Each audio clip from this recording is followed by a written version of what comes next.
Представяме ви двама фермери с дългогодишен опит – Рашид Мехмед и Мехмед Исмаил. И двамата работят в село Осетеново в община Павел баня. Рашид отглежда около 160 овце от породата синтетична популация българска млечна овца и вече 15 години е регистриран земеделски производител. Мехмед Исмаил има 21 години опит и се грижи за 221 овце от същата порода. А какво обединява двамата? Не само професията и ежедневието сред животните, но и едно общо решение – да се включат в проект, който прилага хомеопатични и алтернативни методи за подкрепа на здравето в стадата. Проектът има за цел да засили естествената защита на организма на животните и да допълни традиционната ветеринарна медицина.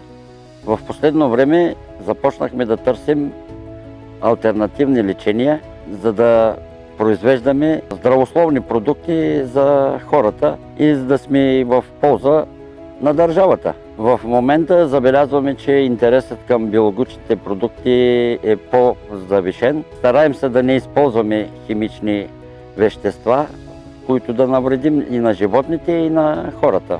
Действително, бъдещето на устойчивото животновъдство е в методи, които щадят животните и подпомагат тяхната естествена устойчивост. Точно върху това стъпва и проектът за хомеопатични и алтернативни средства при дребни преживни животни. Подходът не заменя ветеринарното лечение, а го подпомага, така че стадото да боледува по-рядко, а работата във фермата да бъде по-спокойна и предвидима.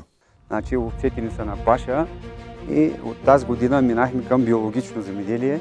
Искаме да продължим към биологичното с тяхните лекарства, биологичните лекарства. Това не е бъдещето, според мен, в биологичното земеделие.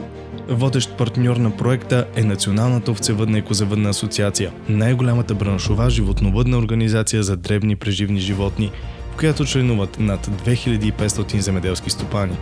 Научен партньор е Тракийския университет Стара Загора. Университетът разполага с опитни експерти в областта на животновъдството, ветеринарната медицина и биологичното производство. Университетът ще има ангажимент да проследи икономическия ефект от биоиновациите в стопанствата.